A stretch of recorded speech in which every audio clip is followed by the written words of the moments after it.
Okay students, part 1 में हमने जो फिर से करते हैं स्टूडेंट्स, ऑस्मोसिस के पार्ट 1 में आपको मैंने लास्ट में क्या बताया कि जब हम एक एनिमल सेल को हाइपोटोनिक और हाइपरटोनिक सॉल्यूशन में प्लेस करते हैं तो एनिमल सेल के साथ क्या होता है। अब यहां पे हमारा केस सेकंड आ जाएगा, if we place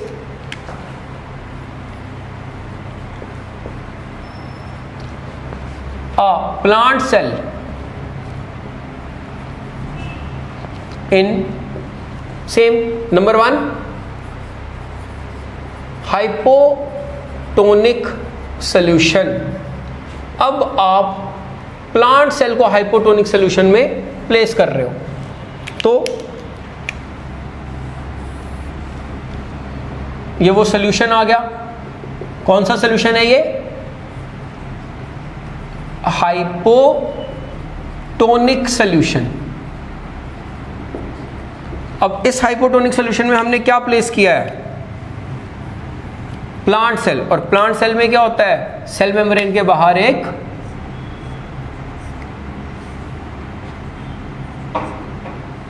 cell wall होती है। देन अगर सॉल्यूशन को हाइपोटोनिक बोला है हमने तो मतलब हम सेल को क्या बोल रहे हैं? हाइपरटोनिक। सेल को बोल रहे हैं हम हाइपरटोनिक। तो अब मुझे बताओ ऑस्मोसिस कैसे होगी? एंडोस्मोसिस होगी या एक्सोस्मोसिस होगी? ऑब्वियसली एंडोस्मोसिस होगी, क्योंकि हम जानते हैं पानी मूव करता है हाइपोटोनिक टू हाइपरटोनिक। अब यहां पे क्या हो रहा है? And osmosis occurs. And osmosis occurs, जिसके कारण क्या होगा? सेल स्वेल्स अप, है ना, सेल फूलेगा। लेकिन क्या यहां पे सेल रप्चर होगा? नहीं। क्यों? क्योंकि यहां पे जो सेल मेम्ब्रेन है, देखो यहां पे कुछ नॉर्मल कुछ टर्म्स हैं, समझ लो आप। पहले ये समझो, जो सेल मेम्ब्रेन है उसके बाहर सेल वॉल है, और सेल वॉल जो है एक रिजिड जो है कवरिंग है, और सेल वॉल इतनी रिजिड है कि पानी की एंड ऑस्मोसिस के कारण जो सेल फूलेगा लेकिन उसको रप्चर नहीं होने देगा, क्योंकि सेल मेम्ब्रेन को बाहर से कवर किया है किसने? सेल वॉल ने। तो यहां पे सेल रप्चर नहीं करेगा। तो क्या हो जाएगा? इसको बोलते हैं हम cell becomes turgid. Cell becomes turgid. जब हम प्लांट फिजियोलॉजी पढ़ेंगे तब आपको ये टर्म्स और डिटेल में समझाऊंगा मैं। तो यहां पे सेल जो है टर्जिड हो जाता है। टर्जिड का मतलब क्या होता है कि अगर ये सेल वॉल है, नॉर्मल सेल वॉल, देखो कुछ टर्म्स है यहां पे, सेल वॉल, ये बना दी मैंने सेल मेम्ब्रेन। जब सेल मेम्ब्रेन और सेल वॉल एक दूसरे पे कोई प्रेशर क्रिएट ना कर रहे हो, नॉर्मल कंडीशन में हो, इसको बोलते हैं हम फ्लैसिड सेल। इसको क्या बोलते हैं हम? Flaccid cell. लेकिन जब एंड ऑस्मोसिस होगी, जब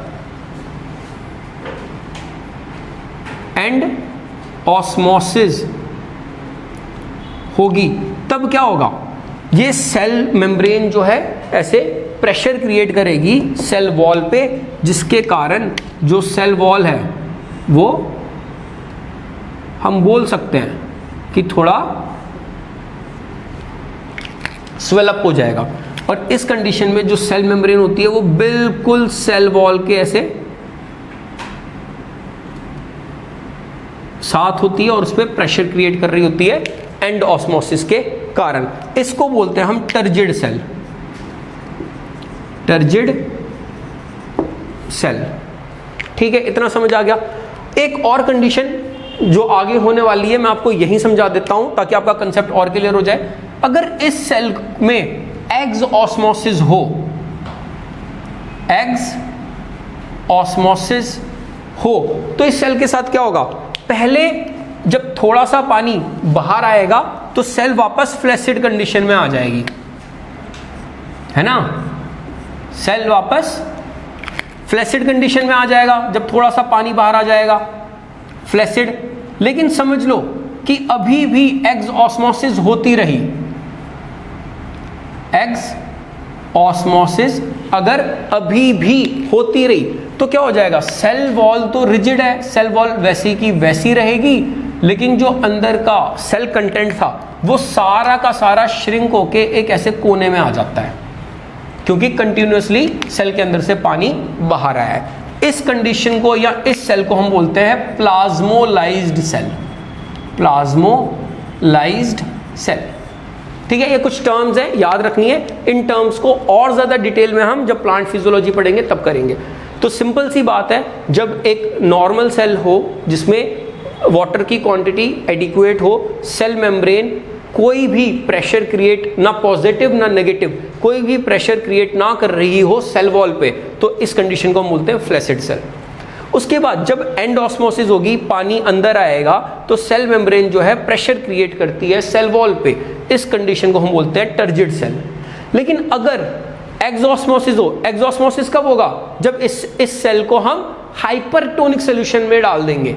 इस सेल को अगर हमने हाइपरटोनिक सोल्यूशन में डाल दिया तो ऑब्वियसली अंदर से पानी बाहर आएगा, जिसके कारण जो वो प्रेशर क्रिएट होगा था पहले वो कम होगा, तो सेल वापस फ्लैसिड कंडीशन में आ जाएगा। लेकिन कंटिन्यूअसली और पानी अगर निकलता गया, एक्सऑस्मोसिस होती गई, तो सेल वॉल तो वहीं रहेगी, जो अंदर की सेल मेम्ब्रेन थी वो सारी की सारी वापस ऐसे श्रिंक हो जाएगा, एक कोने में आ जाएगा। इसको हम बोलते हैं प्लाज्मोलाइज्ड सेल। और अगर इस प्लाज्मोलाइज्ड सेल को आप वापस एक हाइपोटोनिक सॉल्यूशन में डाल दो, अगर इस, ध्यान से समझना, अगर इस प्लाज्मोलाइज्ड सेल को वापस आप हाइपोटोनिक सॉल्यूशन में डालो तो क्या होगा, हाइपोटोनिक सॉल्यूशन से वाटर वापस अंदर जाएगा, ये पानी वापस एब्जॉर्ब करेगा और ये वापस फ्लैसिड हो जाएगा। तो ये प्लांट सेल में जो है कंडीशंस हो सकती है, एनिमल सेल में थोड़ा अलग है, वो बताया मैंने। ये आ गया, यही चीज अब देखो हमारा दूसरा पॉइंट था कि if we place a plant cell in hypertonic solution, if we place a plant cell in hypertonic solution, तो सबसे पहले हाइपरटोनिक सॉल्यूशन बनाते हैं। यह आ गया, समझ लो हाइपरटोनिक सॉल्यूशन, हाइपरटोनिक सॉल्यूशन। ठीक है, मतलब जो सेल था हमारा वो क्या माना जा रहा है, यहां पे सेल माना जा रहा है हाइपोटोनिक, हाइपोटोनिक सॉल्यूशन माना जा रहा है, तो ऑब्वियसली पानी अंदर से बाहर आएगा। इसको हम बोलते हैं एक्सऑस्मोसिस हो रही है, एक्सऑस्मोसिस हो रही है, एक्सऑस्मोसिस अकर्स। और जब एक्सऑस्मोसिस होती है तो सारा का सारा सेल कंटेंट एक जगह श्रिंक हो जाता है, सेल वॉल एक रिजिड लेयर है, वो वैसी की वैसी रहेगी, और इसको हम बोलते हैं plasmolysis occurs, plasmolysis occurs and cell becomes plasmolysed. ये सारा आपको मैंने समझा दिया। और अगर एक प्लाज्मोलाइज्ड सेल को हम फिर से हाइपोटोनिक सॉल्यूशन में रखें तो वो वापस पानी एब्जॉर्ब कर लेगा और वापस अपनी नॉर्मल शेप में आ सकता है। ठीक है, ये केसेस थे अगर एक प्लांट सेल को और एक एनिमल सेल को हम हाइपो और हाइपरटोनिक सॉल्यूशन में रखें तो क्या होता है। एक और सॉल्यूशन हम बोल सकते हैं, ये इतना समझ आ गया। कोई भी इसमें प्रॉब्लम हो प्लीज आप कमेंट में पूछना, या पर्सनली जो हमारे स्टूडेंट्स हैं वो हमें मैसेज करके भी, इसमें कोई भी डाउट हो, कुछ और एग्जांपल्स इसमें चाहिए, कुछ भी हो, जब मर्जी आप मैसेज करके या कॉल करके पूछ सकते हैं।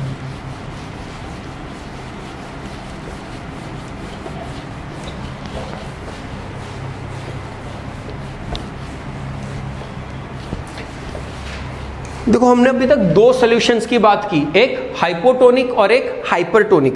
एक और सॉल्यूशन हो सकता है, इसको आप नोट करके लिख लो, आइसोटोनिक सॉल्यूशन क्या होते हैं, आइसोटोनिक सॉल्यूशन। देखो आपको मतलब ही समझ आ रहा होगा। आइसोटोनिक सॉल्यूशन का मतलब है solution in which solute concentration is same, relative solute concentration, solution in which relative solute, देखो टोनिक, टोनिक जो है वो सल्यूट के लिए बोलते हैं हम, है ना, solution in which relative solute concentration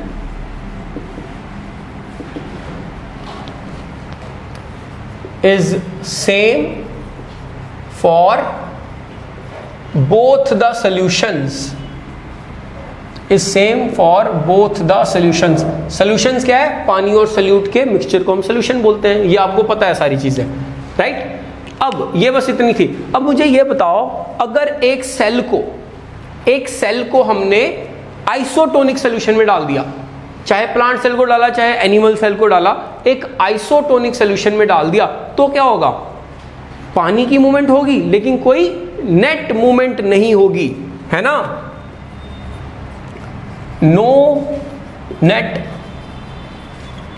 movement of water, पानी की कोई नेट मूवमेंट नहीं होगी। मूवमेंट आपको बताया मैंने, पानी की मॉलिक्यूल्स की मूवमेंट हो सकती है लेकिन कोई नेट मूवमेंट नहीं होगी जब आप एक आइसोटोनिक सॉल्यूशन यूज करो।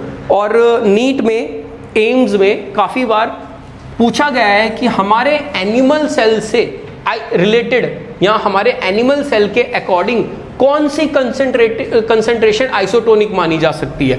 तो दो सॉल्यूशंस हैं, एक है हमारा 0.9% NaCl सॉल्यूशन, एक 0.9% NaCl सॉल्यूशन, और एक है 5% ग्लूकोज सॉल्यूशन। ये दोनों सॉल्यूशंस जो हैं ये माने जाते हैं आइसोटोनिक टू आरबीसी सेल। बस ये एक फैक्ट याद रखना है आपने कि 0.9% Na solution and 5% glucose solution, these are two different solutions, दो अलग सॉल्यूशंस की बात कर रहे हैं हम। ये सॉल्यूशन भी आइसोटोनिक टू आरबीसी सेल है और ये सॉल्यूशन भी आरबीसी सेल है। ये बस एक फैक्ट है, याद रखना है आपने। ज्यादा से ज्यादा ऐसे पूछ सकते हैं, if a animal cell is placed in 5% glucose solution what occurs, endosmosis, exosmosis, no net movement, all of the above. Obviously no net movement है ना, क्योंकि ये आइसोटोनिक है। दो तरीके से क्वेश्चन पूछा जा सकता है कि हाँ, which of the following solution is isotonic to RBC cell, ये ऑप्शन दिए जा सकते हैं, ये दोनों भी दे सकते हैं, तब आपका ऑप्शन आएगा बोथ, है ना। और अगर ऐसे डायरेक्टली ना पूछें तो घुमा के पूछ सकते हैं कि if a cell is placed in 5% glucose solution, तो हमारा ये जो है हम कर सकते हैं, ठीक है, दोनों आप कर सकते हो। ये हमारा टॉपिक लगभग कंप्लीट हो गया है। कुछ एग्जांपल्स हैं हमारी बायोलॉजी में जो प्रोसेसेस जो है ऑस्मोसिस से होते हैं। जैसे आपको डिफ्यूजन की एग्जांपल्स दी थी मैंने, वैसे ही अब हम ऑस्मोसिस की कुछ एग्जांपल्स देखेंगे, ठीक है।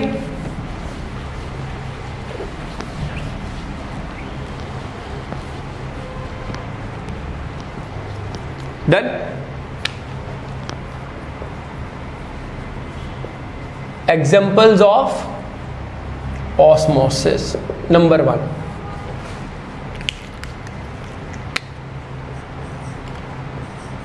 Closing and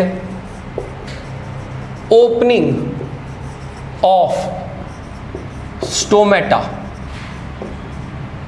in plants।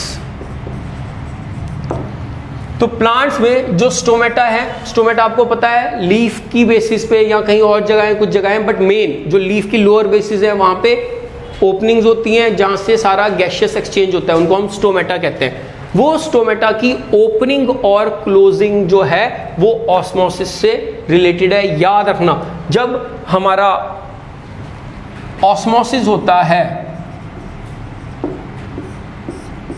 Osmosis से हमारी जो स्टोमेटा है वो ओपन होते हैं और क्लोज होते हैं, इतना याद रखना। देन उसके बाद जो दूसरा पॉइंट है वो है हमारा, एक प्लांट है मिमोसा प्यूडिका जिसको आप टच मी नॉट प्लांट कहते हो। तो उसमें भी देखो आपने सुना होगा कि उसको जैसे ही कोई टच करता है तो उसके लीव्स जो है सारे क्लोज हो जाते हैं, मतलब उसके जो लीव्स हैं, देखो नॉर्मली अगर वो ऐसे है, तो जैसे ही उसको टच करोगे तो उसके लीव्स ऐसे ऊपर की तरफ चले जाते हैं, ऐसे बंद हो जाते हैं। ठीक है, ये मूवमेंट भी जो है ऑस्मोसिस से रिलेटेड है, ये याद रखनी है आपने। ठीक है,